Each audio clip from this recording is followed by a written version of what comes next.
The air inside the church fellowship hall in Shreveport, Louisiana, buzzed softly with quiet conversations, the shuffling of folding chairs against the polished floor, and the occasional murmur of anticipation. It wasn't the kind of setting that usually hosted a man like Donald Trump, a political figure used to grand stages, massive rallies, and roaring crowds, yet here he was, standing at the front of the room, speaking before a group of families, retirees, and local residents who had gathered, eager to hear what he had to say.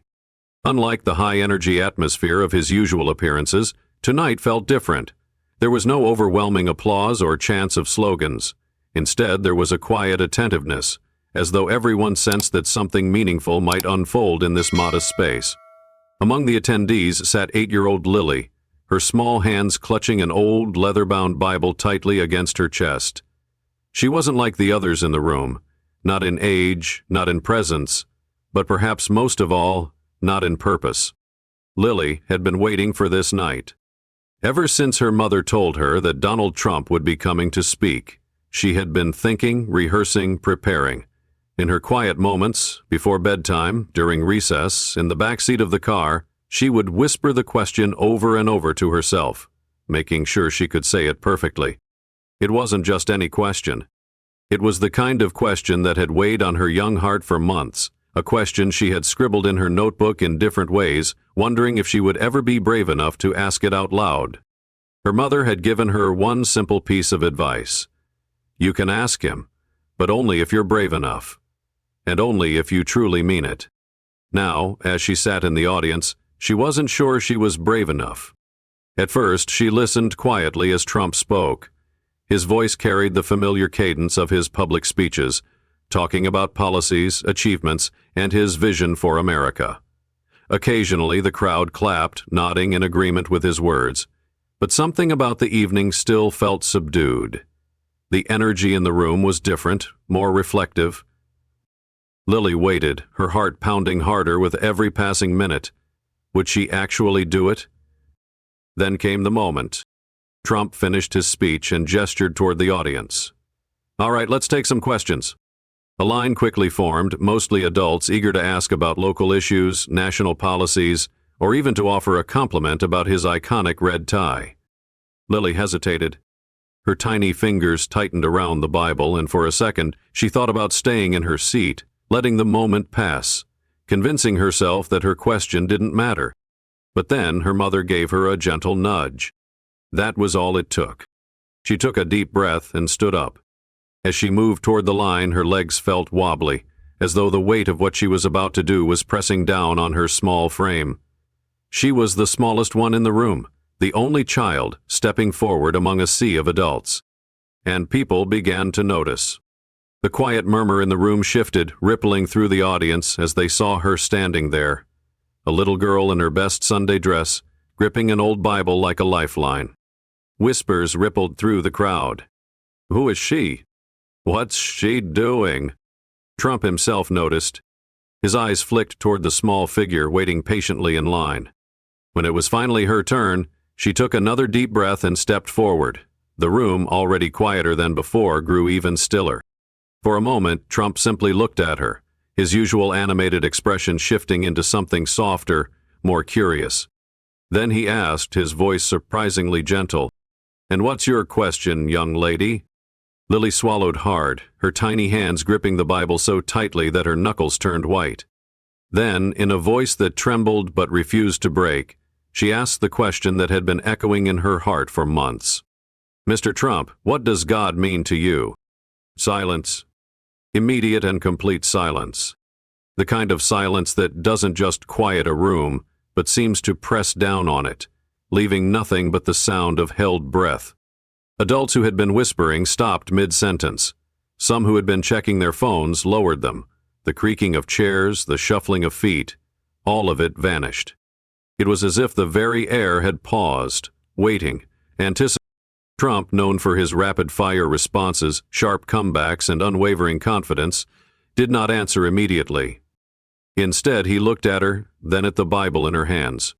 Something in his demeanor shifted. The bravado faded, replaced by something quieter, something deeper.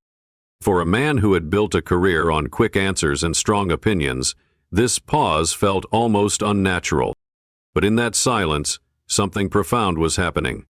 Lily didn't realize it, but her question had just changed the entire tone of the evening.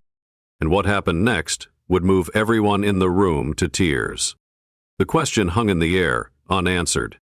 For a man who had spent decades in the public eye, who was known for his quick comebacks and unwavering confidence, Donald Trump did not respond right away. Instead, he simply stared at the little girl before him, his eyes flickering between Lily's wide, earnest gaze and the worn Bible clutched tightly to her chest. The weight of her question, "Mr. Trump, what does God mean to you?" was not lost on anyone in the room. For the first time that evening, it seemed as if Trump himself was caught off guard. He shifted slightly, gripping the edge of the podium, his fingers tapping lightly against the wood. His usual presence, commanding, full of bravado, was momentarily subdued. For a long moment, he said nothing. The room, which had just minutes ago been buzzing with murmured conversations, now held its breath. Even the shuffling of feet, the occasional cough, the rustling of paper, all of it had stopped. It wasn't an easy question, and perhaps for the first time in a long time, Donald Trump had to stop and truly think before he answered. Finally, he took a breath, his voice lower and steadier than before. "That's a big question," he said, "and it's not one I've always had the answer to." The admission surprised many. The man who had built a career on projecting certainty and strength was now standing in front of a crowded room, admitting uncertainty. He looked at Lily again, and his expression softened, shifting into something almost paternal. "When I was about your age," he continued, "I had a lot of questions about God too." The room remained silent, captivated. "My parents would take me to church every Sunday. I remember sitting in those pews, staring at the stained glass windows, wondering if God was even listening to me." For the first time that evening, Trump was not a politician, not a businessman, not a public figure, but just a man reflecting on his own childhood. He paused again, his gaze moving beyond Lily, scanning the audience as if gauging their reaction.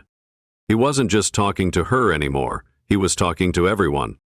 "My father used to tell me," Trump went on, "that faith is like a ladder. You climb it one step at a time, and sometimes you're afraid you'll fall, but you keep climbing because there's something up there worth reaching for." For a moment, a faint chuckle rippled through the audience, not in mockery, but in recognition of a truth that many had likely felt before. But Lily didn't smile. She simply watched him, waiting, as if she knew that he wasn't finished. And she was right. Trump leaned slightly forward, his voice softening even more. "But as I got older, life threw a lot of challenges my way," he admitted. "I faced losses, failures, and moments where I wasn't sure if I could keep going." He exhaled, glancing down for a brief second before continuing. "In those times, I didn't always feel like God was with me. Sometimes I was angry at him. Other times, I thought maybe he'd given up on me altogether." There was a rawness in his voice now, something unpolished, something real. This was not the Trump that most people were used to seeing.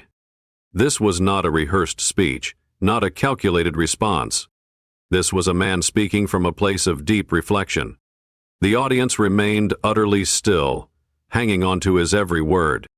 "But I'll tell you this," he said, his voice strengthening slightly. "Even in my worst moments, when I thought I was alone, I realized that faith wasn't about always having the answers." His eyes flickered toward Lily again. "It's about believing that even when you don't see the whole picture, there's a purpose.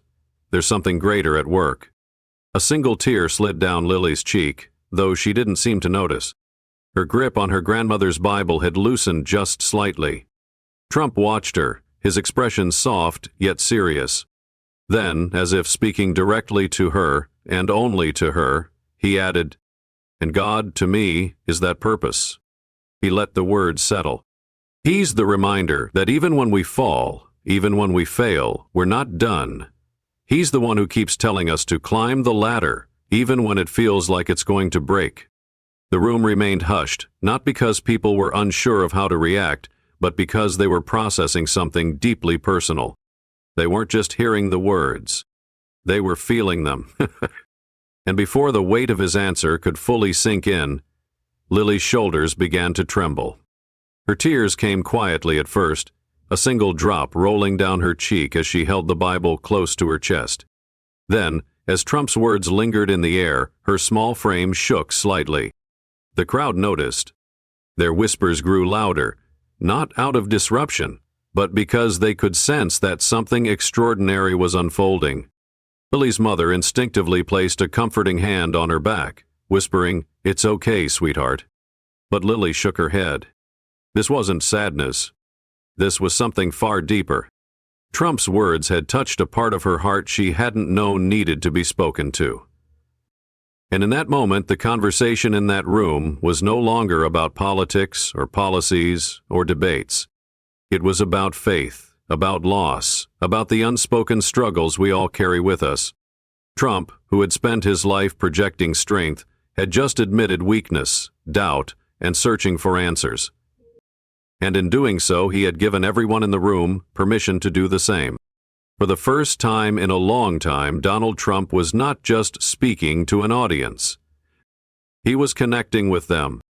And what happened next would only deepen that connection even further. As Trump's words hung in the air, the room remained eerily still. Lily's question had drawn something out of him that no one had expected. Vulnerability, reflection, and an openness rarely seen in his public persona. But he wasn't done yet. His fingers gripped the podium lightly, his gaze shifting across the audience before settling back on Lily. There was a weight in his expression, a depth that suggested he was about to share something more, something deeply personal, something painful, something real. He took a slow breath, as if steadying himself. "When I was a young man," he began, his voice quieter now, "there was a time I thought I had it all figured out. I had ambition, I had drive, I had big plans." The audience listened intently. This wasn't the usual Trump speech filled with boasts and declarations of success. This was something different. Then his expression shifted, and in a tone marked with both sorrow and nostalgia, he continued, "But there was one moment in my life, just one, that made me realize how little control I actually had." The audience, already captivated, leaned in slightly. "My brother Fred," he said, "was one of the kindest, most genuine people I've ever known. He had a light about him, a goodness that I didn't quite understand at the time." A murmur ran through the crowd. Many people knew of Fred Trump, but few had ever heard Donald speak about him in such a raw, unguarded way. "But Fred struggled," Trump admitted, his voice taking on a different texture, one filled with the weight of regret. "He had his demons, and no matter how much my family and I tried to help him, it wasn't enough." He paused, and for a moment his usually commanding presence seemed smaller, almost fragile. "When he passed away, I was angry," he continued, his voice lowering slightly, "angry at him, angry at myself, and angry at God." Lily's grip on her grandmother's Bible tightened. The room had been silent before, but now it felt as if even the air had thickened, as though everyone present was holding their breath, waiting for what would come next. "I couldn't understand why," Trump admitted. "Why someone like Fred? Why someone who had so much good in him? Why would God take him and leave me behind?" He exhaled deeply, his fingers tapping once against the podium before stilling. "For a long time after that, I turned away from God." There it was, the admission that no one had expected. Donald Trump, the man who so often spoke of faith on the campaign trail, was now openly acknowledging that there was a time he had walked away from it. Lily's eyes widened slightly. For a child who had wrestled with her own questions about God, who had sought comfort in the pages of the old Bible her grandmother had left behind, Trump's honesty felt like something she could understand. "I thought if God was real," he continued, "why would he let something like that happen? Why would he take Fred and leave me here, lost, angry, confused?" His voice had dropped to an almost intimate level now, as if he wasn't speaking to an entire room, but rather to each person individually, to each of their private doubts and hidden struggles. And then, for the first time since he started speaking about his brother, a faint smile ghosted across Trump's face. Small, barely there, but unmistakable. Then one night, I don't know if it was a dream or just a memory, but I saw Fred's face in my mind, he said. He was smiling.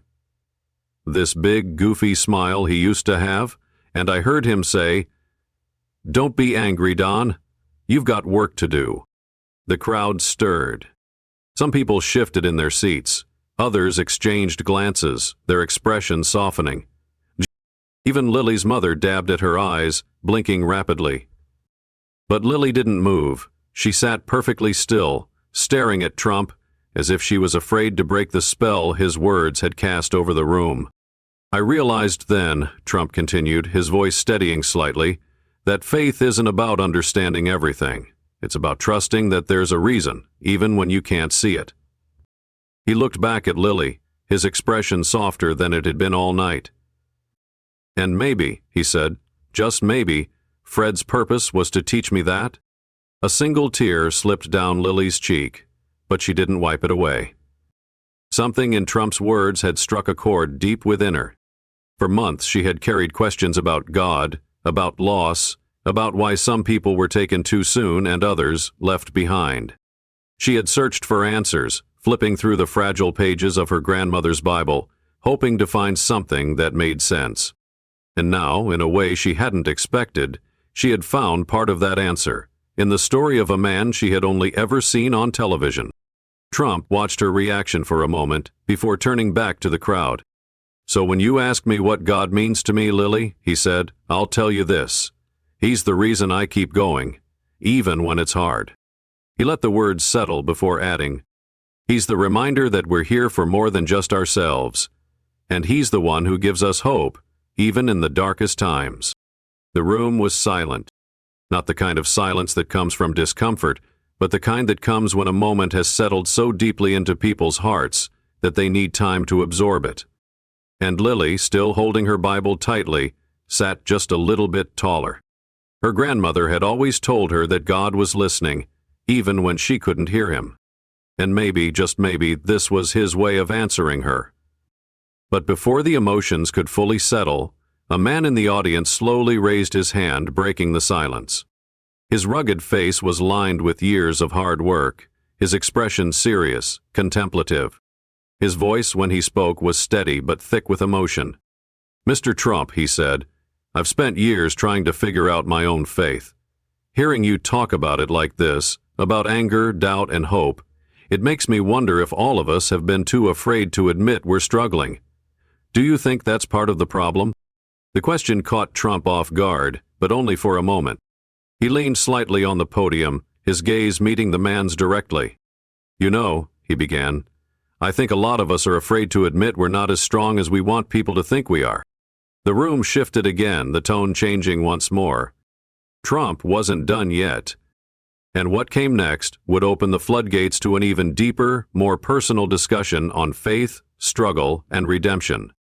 As Trump's words settled over the room, Lily's small shoulders trembled slightly. She had not expected this feeling, this weight, this sudden sense of understanding that had eluded her for so long.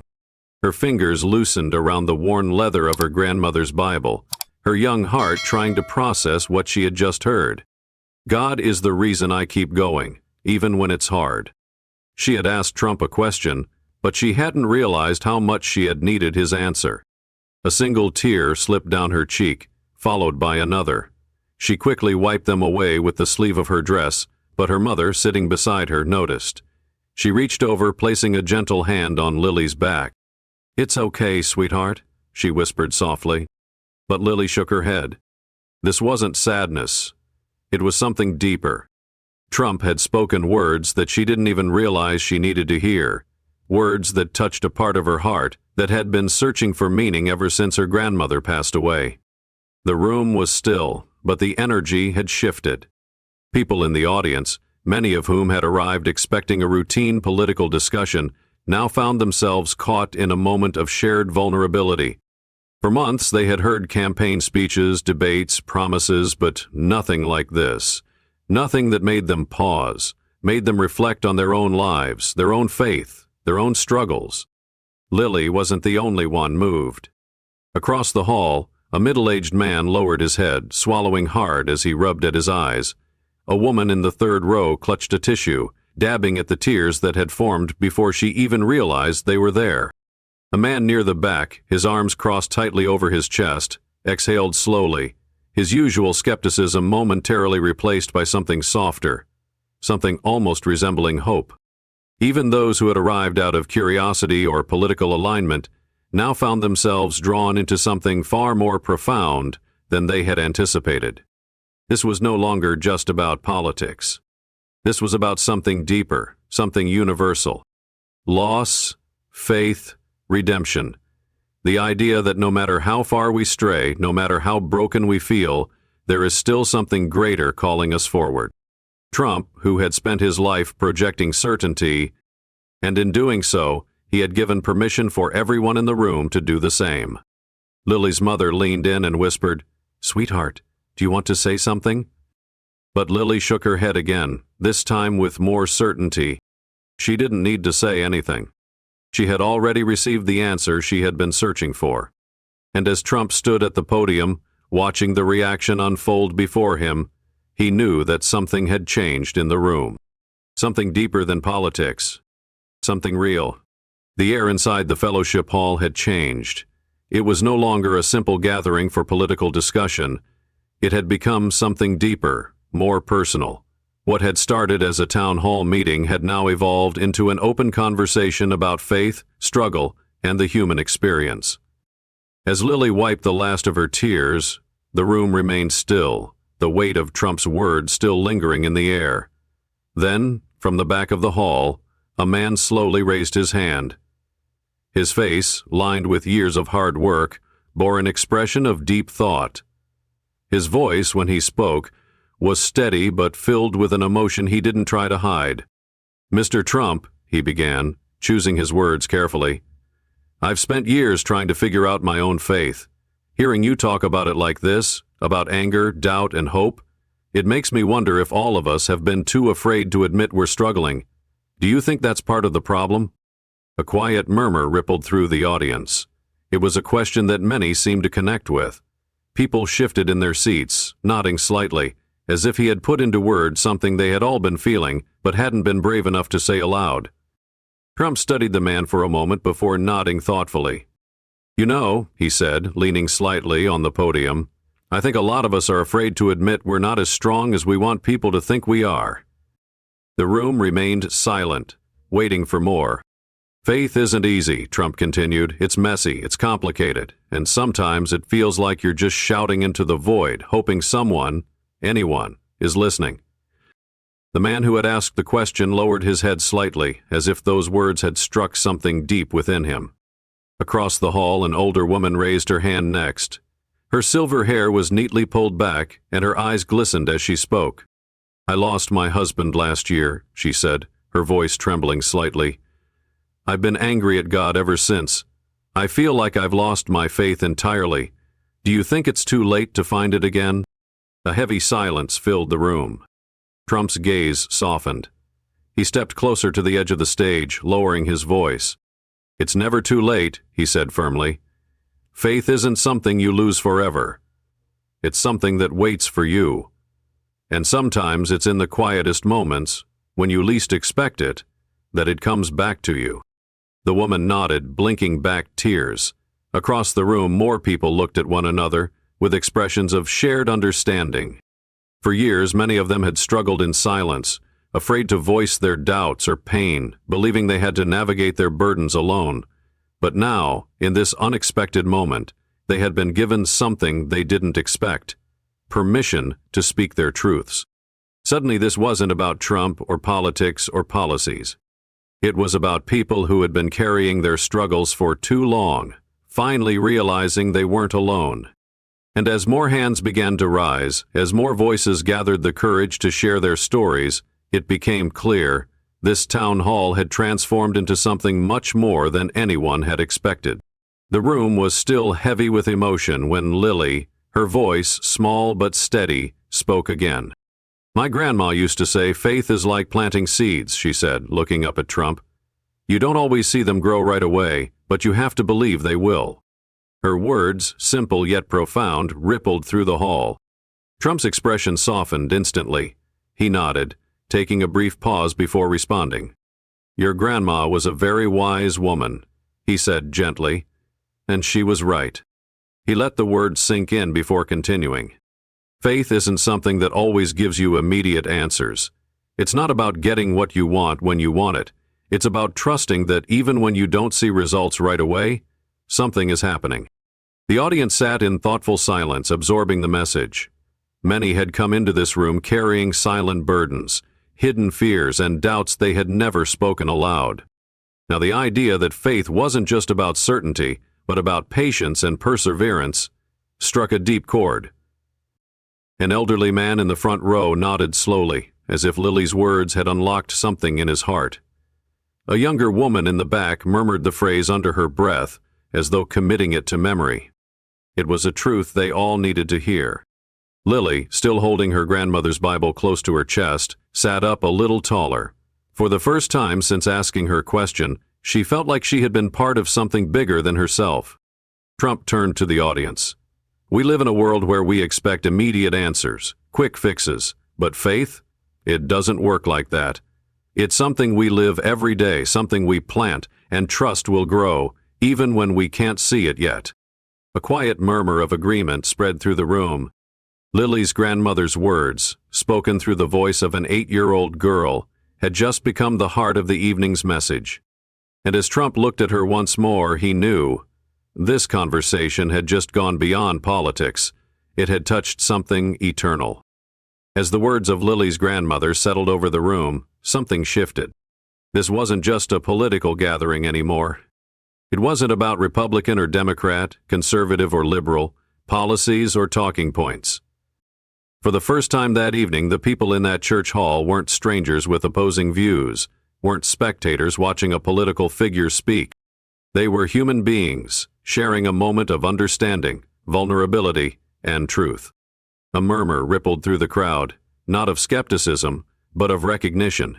People looked at one another not as opponents, but as fellow travelers, each carrying their own burdens, their own doubts, their own silent questions about life and faith. A man near the back, who had been standing with his arms crossed, uncrossed them and nodded slowly. A woman in the front row, who had initially come just to observe, reached for a tissue, dabbing at the unexpected tears welling in her eyes. For months, they had heard campaign speeches, fiery debates, and political arguments on television and social media. But tonight, in this small town in Louisiana, something rare had happened. They had been brought together by something deeper than politics. They had been brought together by faith, by loss, by redemption, by the understanding that everyone, no matter their background or beliefs, struggles with the same fundamental questions. And somehow, through a simple question from a little girl, they had found a moment of connection that transcended everything else. Trump acknowledges the shift. Trump could feel it too. He had given thousands of speeches in his life. Some met with cheers, some with criticism, but this was different.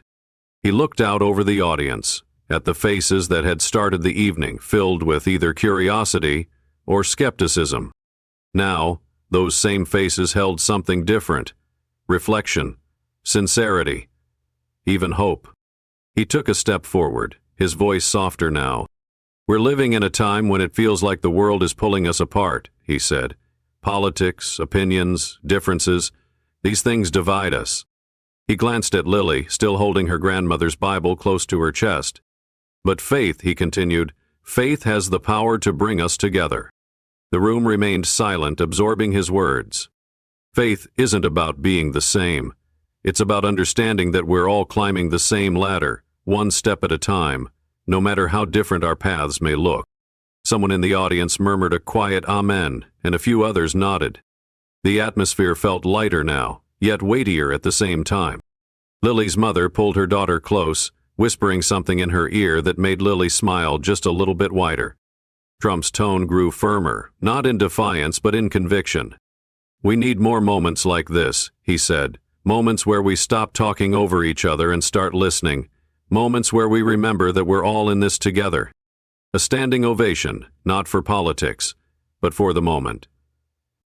A slow clap started from somewhere in the audience, then grew.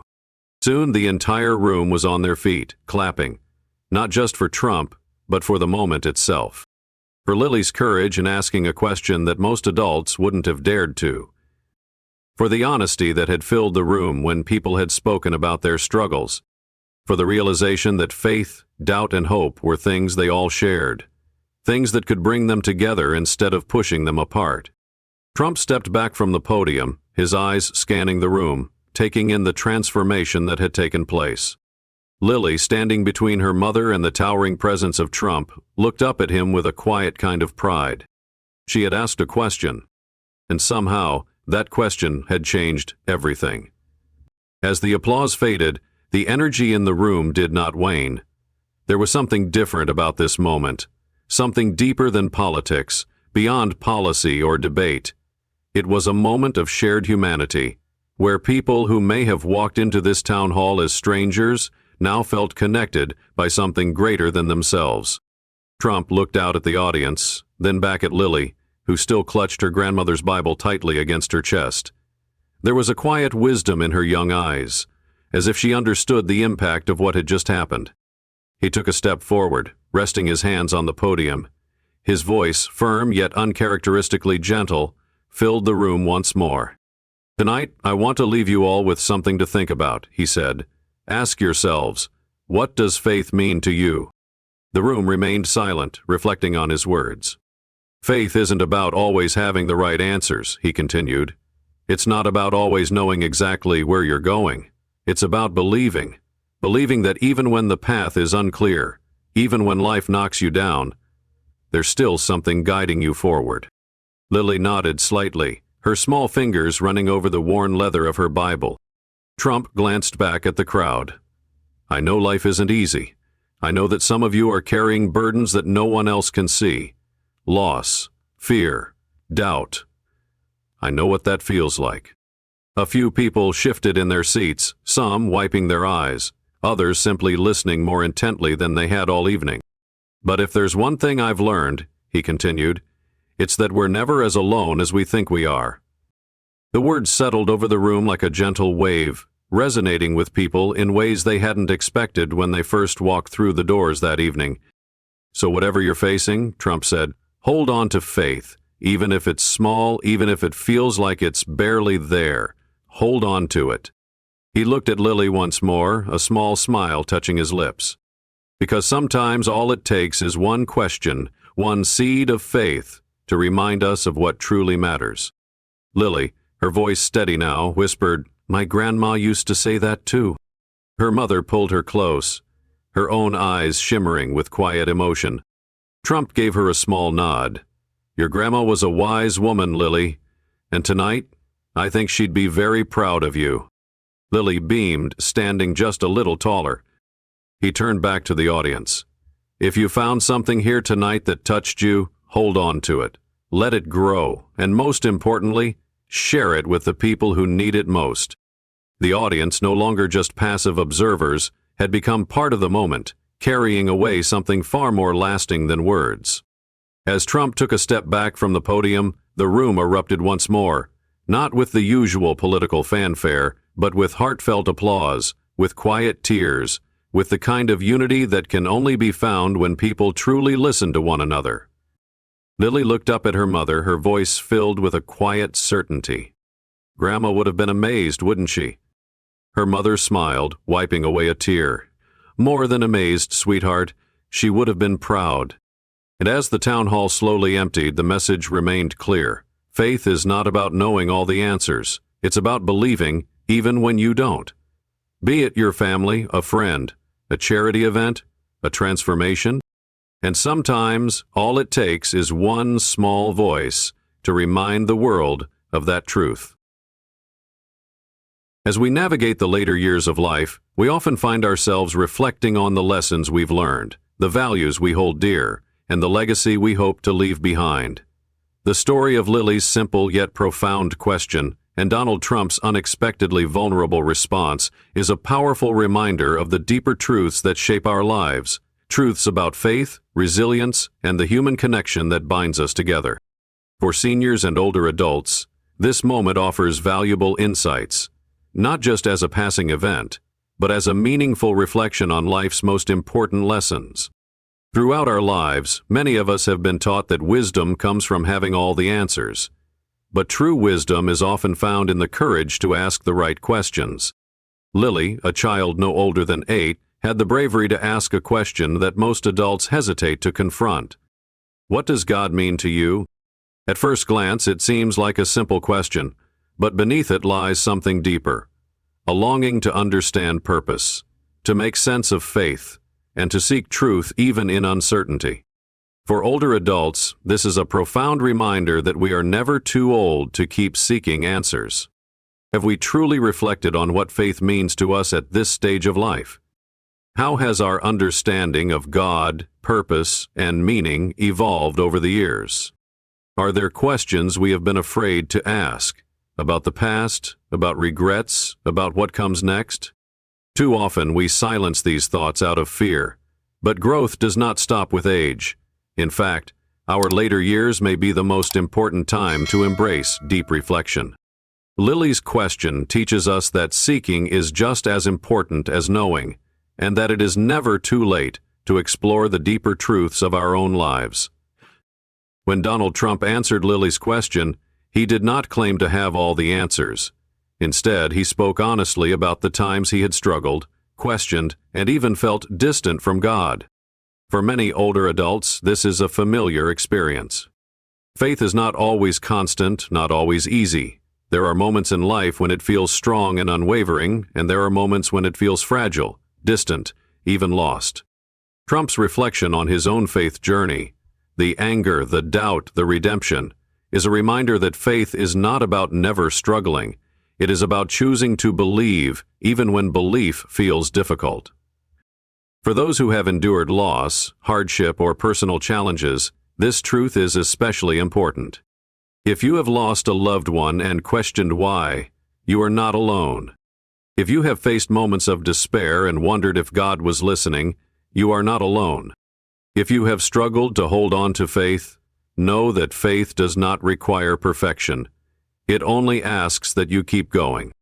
No matter how many years we have lived, our journey of faith is not over. It is never too late to rediscover, to rebuild, or to reaffirm what we believe. One of the most touching moments in the story was Lily repeating her grandmother's words. Faith is like planting seeds. You don't always see them grow right away, but you have to believe they will.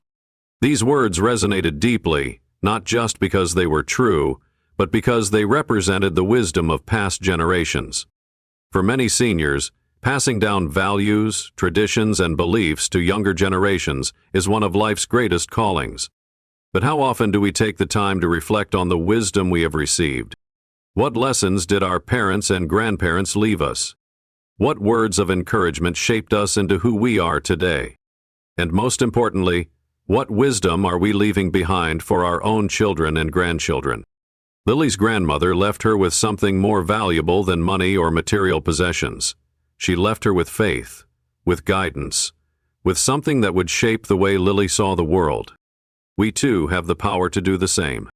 Through the stories we tell, through the values we uphold, through the simple, everyday moments where we offer encouragement, guidance, and love. The things we pass down may seem small, but as Lily's grandmother wisely said, seeds grow in their own time. Even if we do not live to see the full impact of the wisdom we share, we can trust that it will take root in the lives of those who come after us. As the town hall unfolded, something unexpected happened. The audience, initially divided by politics and perspectives, found common ground in their shared struggles. A man admitted that he had been afraid to talk about his doubts. A grieving widow confessed that she had lost her faith after her husband's passing. Their honesty transformed the gathering into something more than a political event. It became a moment of human connection. This is a powerful reminder that we are never as alone as we think we are. Many seniors today experience loneliness, isolation, or a feeling of being forgotten. But the truth is, our struggles are never just our own. There are others who have faced the same grief. There are others who have carried the same doubts. There are others who have walked a similar road, even if we do not yet know their names.